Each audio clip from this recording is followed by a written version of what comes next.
자, 오늘은 이제 그 두 번째 신약 성경의 두 번째 장르가 이제 역사서입니다. 그래서 우리가 신약 성경 읽어가면 마태, 마가, 누가, 요한, 복음, 딱 복음서가 끝나면 그 다음에 뭐가 나오냐면 사도행전이 나오죠. 사도행전. 그 사도행전을 우리가 역사서라 이제 그렇게 이제 표현을 하게 되는데, 복음서 중에서 사도행전하고 가까운 복음서가 어디라고 그랬어요? 누가복음서라고 그랬죠. 이 둘 다 누가가 지었기 때문입니다.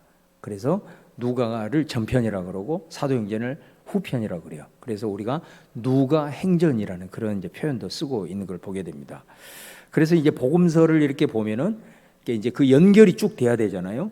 사도행전 1장하고 4개 복음서를 이렇게 읽어보면 어디하고 연결이 바로 되냐면 누가복음서 마지막 24장하고 사도행전 1장하고 바로 연결이 된다라는 걸 여러분들이 읽어보시면 이제 알게 될 겁니다.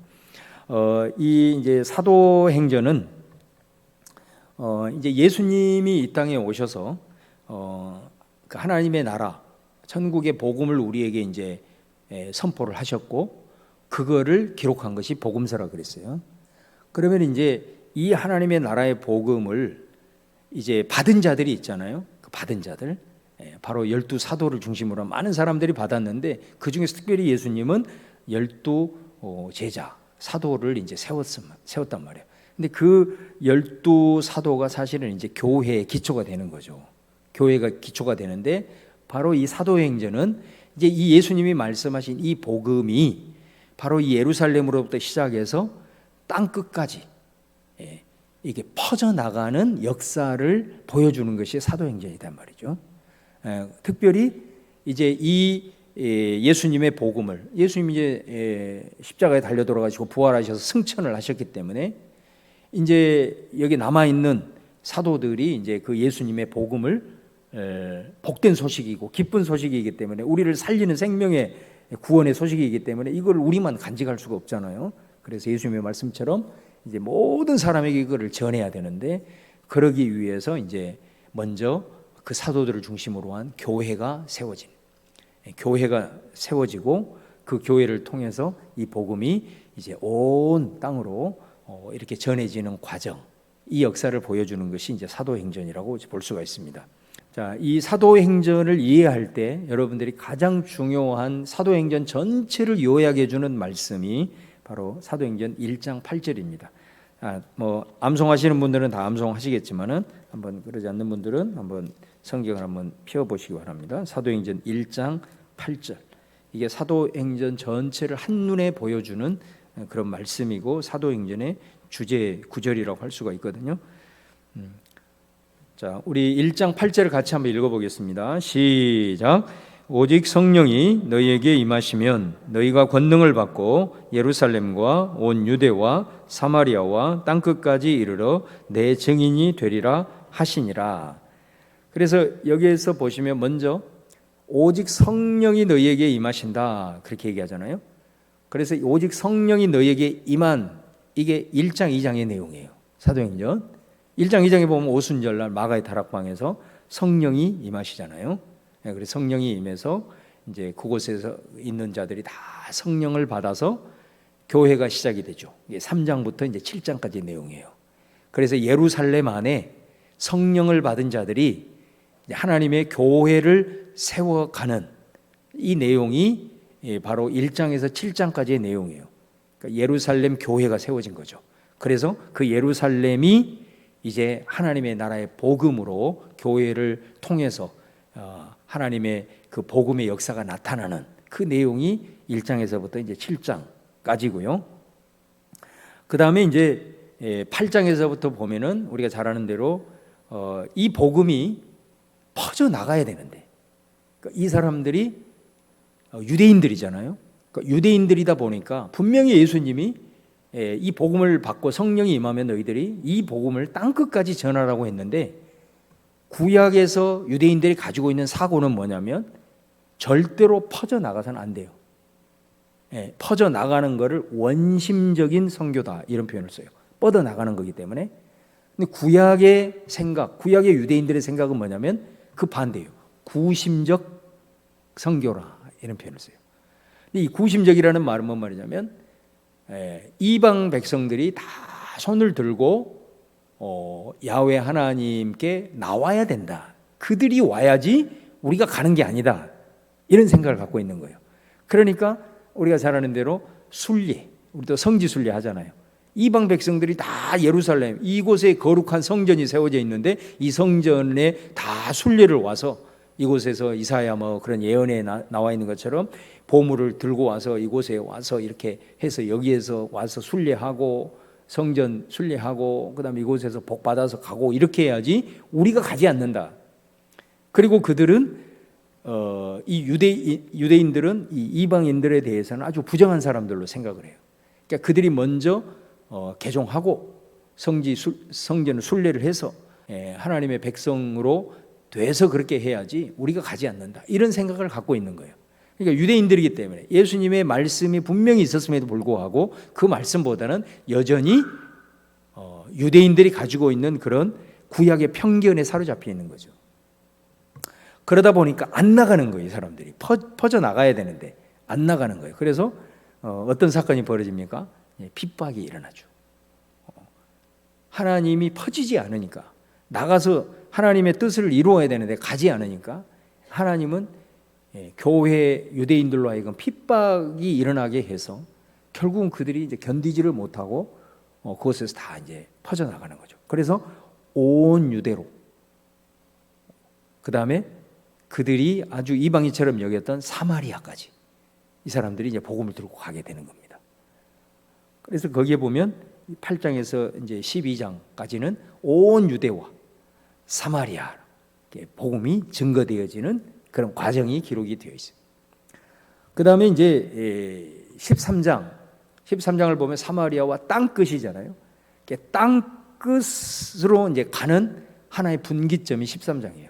바로 그게 뭐냐면 안디옥 교회가 거기에 나오는 거예요. 그러니까 피난민들이 예루살렘에서 교회 생활을 하다가 핍박을 받아서 막 이렇게 이제 유대 지역으로 사마리아로 그다음에 그 너머 지역으로 이렇게 이제 흩어지게 되었는데 그곳에서 이제 피난민들이 세운 교회가 안디옥 교회예요. 근데 안디옥 교회에 놀라운 이제 부흥의 역사가 일어나게 되고 바로 그곳에 두 명의 목회자 바나바와 바울이 이제 그곳에서 목회를 하면서 큰 부흥을 이루게 되고 결국은 이 안디옥 교회에서 두 사람의 최초의 선교사를 파송합니다. 이 선교사는 바로 이게 땅끝을 위한 이방인들을 위한 복음을 증거하는 사람으로서 선교사를 이제 세우게 되고 파송하게 되는데 바로 그 두 사람이 안디옥 교회 목회자였던 바울과 바나바 이 두 사람을 안디옥 교회에서 파송을 하면서 바로 이 13장에서부터 마지막 28장은 바울이 이제 로마에 도착하는 당시 세상의 중심이었던 로마에게까지 도착하는 이 과정. 그래서 1차, 2차, 3차에 걸친 선교 여행의 기록이 이제 13장에서부터 마지막 28장의 기록입니다. 그래서 우리가 이 사도행전 1장 8절을 보면 사도행전이 이렇게 흘러가는구나. 먼저 예루살렘에서 하나님의 나라의 복음이 교회가 세워지고 일어났고 그 다음에 이게 유대 지역으로 흩어지고 복음이 확장되고 그 다음에 사마리아로 가고 그 다음에 사마리아에서 이제 땅끝으로 가는 구조구나. 이게 이제 1장 8절이 사도행전 전체를 이렇게 요약해주고 그 모든 구조를 이렇게 압축하고 있는 그런 핵심 구절이다라는 것을 이제 볼 수가 있고요. 뭐 좀 자세한 것은 이제 나중에 다시 공부하게 될 거예요. 근데 지금 이제 전체적인 이 내용 파악을 위해서 지금 이제 하고 있습니다. 그래서 거기에 보면 이제 좀 중요한 그 대목이 뭐냐면 사도행전 6장이 상당히 중요해요. 그게 뭐냐면 사도행전을 다른 말로 성령행전이라고도 해요. 무슨 행전이라고요? 성령행전. 왜냐하면 모든 이 복음이 증거되는 것은 교회와 그다음에 이 사도들을 중심으로 해서 이 일들을 하지만 그 주도권은 사실은 성령이 이 주도권을 잡고 행하는 걸 보게 됩니다. 그래서 성령행전이라고 하는 거예요. 특별히 이제 그 성령이 임하여서 초대교회 모습을 보면은 정말 지금 역사 속에서 그런 공동체가 있었나 할 정도로 성령이 충만하다 보니까 성령을 받다 보니까 뭐 재산도 네 것 내 것이 없는 그런 시대였잖아요. 그렇게 이제 정말 그런 성령 충만한 공동체를 이루면서 이제 살았죠. 살았는데 거기에도 이제 그 두 개의 큰 어떤 이렇게 집단이 있었어요. 그게 뭐냐면 일종의 토박이, 그 팔레스틴의 그 토박이 유대인들, 히브리파 유대인이라고 그러고, 그 다음에 이렇게 절기 오순절날 절기를 지키기 위해서 이방 지역에 살다가 이렇게 순례를 왔다가 여기서 성령 받아서 정착한 그 히브리 헬라파 유대인들, 요 두 그룹이 이제 그 교회 안에 존재를 했던 거죠. 공동체가 이렇게 두 그룹이 다른 그룹이 이제 있다 보니까 보이지 않는 그런 갈등들이 나오는 거예요. 아무리 성령 충만해도. 근데 이제 그 갈등이 어디에서 이제 폭발을 해버리냐? 이게 초대교회는 재산이 네 것 내 것이 없다. 뭐 그래서 구제를 많이 했잖아요. 그래서 거의 뭐 평등한 그런 삶을 살았는데, 구제 대상이 주로 이제 고아와 과부 아니겠어요? 근데 과부를 잘 이렇게 이제 구제를 해야 되는데, 이 구제 명단에 자꾸 이 헬라파 과부들의 명단이 자꾸 빠지는 거예요. 그러니까 더군다나 이방 지역에서 여기까지 와서 신앙생활을 하려고 하는데, 이게 이제 굉장히 좀 소외감을 느끼게 되는 거잖아요. 왜 우리 할머니 할아버지들이 자꾸 이렇게 명단에서 빠지냐? 그러면서 갈등을 하다가 이것에서 이제 폭발을 해버린 거예요. 그러자 이제 사도들이 이래서는 공동체가 또 위험할 수가 있겠구나. 그래서 이 사도들이 12사도가 우리는 말씀과 기도에 전무를 하겠고 이 모든 행정을 이렇게 할 수 있는 집사를 뽑자. 이렇게 해가지고 이제 집사를 뽑는 일을 하게 된 거죠. 그런데 놀랍게도 거기에서 7명의 집사가 세워지는데 그 7명의 집사가 한결같이 헬라파 유대인들이 당선이 다 된 거예요. 놀랍지 않습니까?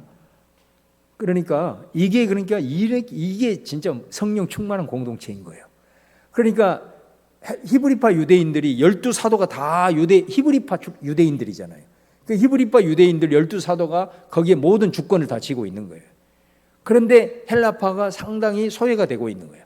그래서 반발을 일으키니까 그러면은 이 일들을 감당할 수 있는 행정을 감당할 수 있는 지도자를 우리가 세우자 했는데 히브리파 유대인들이 함께 저 소외당한 헬라파 유대인들을 위해서 지도력들을 그 사람들로 7명을 세워버린 거예요. 그러니까 12사도, 그 다음에 7명의 집사, 이렇게 해가지고 리더십이 형성이 되어버리는 거예요. 이게 바로 성령 충만의 모습이라는 거예요. 성령이 아니고는 불가능한 일인 거예요. 이런 일들이 일어나게 된 거죠. 그래서 예루살렘 교회가 이렇게. 자, 그 다음에 이제 7장, 8장은 아까 얘기했던 것처럼 그럼에도 불구하고 이제 교회가 막 왕성하게 일어나니까 유대교인들이 이제 핍박을 하기 시작하는 거죠. 핍박을 하기 시작하면서 이제 핍박을 하게 될 때 주로 핍박의 대상이 누구였냐면 이 헬라파 유대인들이었어요. 히브리파 유대인들하고는 좀 나름대로 생각하고 있는 이 관점들이 달랐어요. 특별히 율법을 부정한다든가 또 이 성전에 대해서 굉장히 부정적인 생각을 갖고 있었기 때문에 유대인들에게는 까신 거예요. 그래서 그 사람들이 이제 다 흩어져서 이제 도망을 가게 되는 거죠. 그래서 이 사람들이 가서 이제 아까도 했던 안디옥 교회도 세우고 이렇게 이제 하게 된 겁니다. 자, 그러면서 이제 이방의 선교가 이루어지기 위해서는 굉장히 중요한 두 가지가 필요한 거예요. 하나는 뭐냐면 우리가 왜 이방 선교를 해야 되냐라고 하는 이게 나름대로의 그 신학적인 정립이 필요한 거예요. 우리가 모든 거에 다 마찬가지잖아요. 교회에서 무슨 일을 합시다 이렇게 했을 때는 먼저 우리가 왜 그거를 해야 되는지 그거에 대한 분명한 비전이 나와야 되잖아요. 그래서 해야 되는구나. 우리가 뭐 이제 다음 주 다다음 주에 선한 사마리아 주일을 하는데 이 사마리아 주일을 하는데 우리가 왜 그걸 해야 되냐 그런 것처럼. 그 다음에 두 번째는 뭐냐면 그걸 감당할 수 있는 사람이 세워져야 되니 이게 항상 두 가지가 중요하잖아요. 자, 이방 선교를 해야 돼. 그런데 이방 선교를 우리가 왜 해야 되냐? 이거에 대한 확실한 신학적인 정립이 필요한 거예요. 그 다음에 또 하나는 뭐냐면 그럼 이방 선교를 누가 할 건데? 사람이 세워져야 되는 거예요. 그래서 하나님께서는 9장에서 이방 선교를 위해서 한 사람을 세우죠. 바로 그 사람이 바로 바울이라는 사람이에요. 9장에 바울의 회심 사건이 그래서 나오는 거예요. 그다음에 10장은 뭐냐면 10장은 베드로의 회심이라고 되어 있는데 이 10장을 통해서 이방 선교를 해야 될 신학이 여기에서 정립이 되는 겁니다. 다시 말하면 이 베드로라는 사람이 10장에 누가 나오는 거죠? 이방인 백부장이 나오냐, 고넬료가 나오잖아요. 그죠? 고넬료. 이방인이에요. 이방인인데 어떤 계기를 통해서, 이제 자세히 설명할 수 없지만 계기를 통해서 베드로가 이방인인 이 고넬료를 만나게 돼요. 만나게 되고 고넬료와 이제 대화를 하면서 그곳에서 이제 말씀을 전하는데 그곳에서 성령이 임해버린 거예요. 그래서 고넬료의 집안 사람들이 다 성령을 받아버린 거예요. 그러니까 베드로가 거기서 깜짝 놀라버린 거예요. 성령은 어떤 역사냐? 모든 차별의 장벽을 다 넘어서게 하고 하나 되게 하시는 역사예요. 그러니까 사마리아 가서도 빌립이 복음을 증거했는데, 복음을 증거하고 있는데 사마리아 사람들에게 성령이 임해버린 거예요. 그 사람들이 다 방언하고 막 역사가 나타나 버린 거예요. 그러니까 사람들이 성령이 임하니, 우리가 한 성령인데 우리가 믿는 성령과 여기에 임한 성령이 다를 수 있냐? 그래서 그들을 형제로 받아주게 된 거예요. 고넬료 집안에 성령이 임해버리고 베드로의 눈이 뒤집어져 버린 거예요. 복음은 유대인에게만의 복음이 아니고 이방인들이 이곳에 와서 하는 게 아니구나 라는 걸 거기서 확실하게 바뀌어지고 거기서 회심을 하게 돼요. 이 회심이라고 하는 것이 예수 믿어 회심이 아니라 사명의 회심이 일어난 거야. 그래서 여러분 이 10장부터 여러분 보시면 예루살렘에 사도들이 없어요. 베드로와 비롯한 모든 사도들이 이 10장을 기점으로 다 가게 됩니다. 우리는 바울의 기록만을 보면서 이방 지역에 선교가 이루어졌다고 생각하지만 이 베드로를 포함한 모든 12사도가 바로 이 기점으로부터 다 각자의 자리로 흩어져서 복음을 전하는 이제 역사를 이루게 됩니다. 그래서 그때까지는 12사도가 중심이고 베드로가 이제 예루살렘 교회의 수장이었는데 바로 이 10장 사건을 통해서 베드로와 12사도들이 이제 다 비전 따라 땅끝을 향하여 가게 되니 이제 거기에 이제 지도자가 바뀌게 되는 거죠. 그래서 야고보라고 하는 사람이 이제 그때부터 예루살렘 교회 수장이 되게 되는 걸 보게 돼요. 이제 이런 사건이에요. 그 다음에 이제 15장에 13장은 아까 얘기했던 것처럼 이제 최초로 복음을 위해서 이제 선교사를 파송하는 안디옥 교회가 이제 그런 역사를 이루게 되고 15장이 또 예루살렘 이 사도행전은 굉장히 중요해요. 이때는 이제 바울이 1차 선교 여행을 한 거예요. 안디옥 교회 파송을 받아가지고 바나바와 함께 1차 선교 여행을 쭉 이렇게 섬나라, 그 다음에 또 지금의 터키인 소아시아의 남부 동부 지역에 이제 복음을 전하고 이렇게 왔어요. 왔는데 이제 문제가 발생을 한 거예요. 어떤 문제가 발생하냐면 유대인들이 여전히 어떤 생각을 갖고 있냐면 예수 믿어서 교회 세우는 건 좋다 이거요. 근데 예루살렘 교회 측에서 이 사람들이 유대인들의 사고를 여전히 갖고 있는 사람들인 거예요. 이 사람들이 뭐라고 하냐면 그들도 다 모든 신앙의 방식을 전부 다 유대인처럼 하게 해라. 요걸 강조를 하는 거예요. 그러면서 거기에 나온 게 뭐냐면 이방인들도 다 할례 받아야 된다. 할례를 받으라고. 이렇게 나오는 거예요. 율법을 다 준수해야 된다. 이렇게 나오는 거예요. 그래서 이제 이방 지역에 할례라고 하는 거는 우리는 이미 이제 교회가 세워져서 세례라는 것이 있는데 세례가 있는데 왜 유대인들의 구약의 전통인 이 할례를 우리는 이미 의미는 똑같거든요. 사실 할례나 세례나. 근데 왜 우리로 하여금 이방 사람들이 할례를 받아야 되냐? 그건 유대인의 어떤 신앙의 유대인만의 스타일인데 왜 그거를 이방 그리스도인들한테 강요를 하게 되냐? 이러면서 이제 상당히 갈등이 생기게 된 거예요. 그렇게 해서 이 갈등의 문제를 해결하기 위해서 일종의 총회를 소집을 한 겁니다. 그래서 총회를 소집을 해서 바울이 이방 선교를 하면서 여러 가지 이제 보고를 쫙 하게 되고 또 아까 유대인들 중심으로 한 그 크리스천들이 강조했던 이 내용들이 서로 이제 논쟁을 하는 거죠.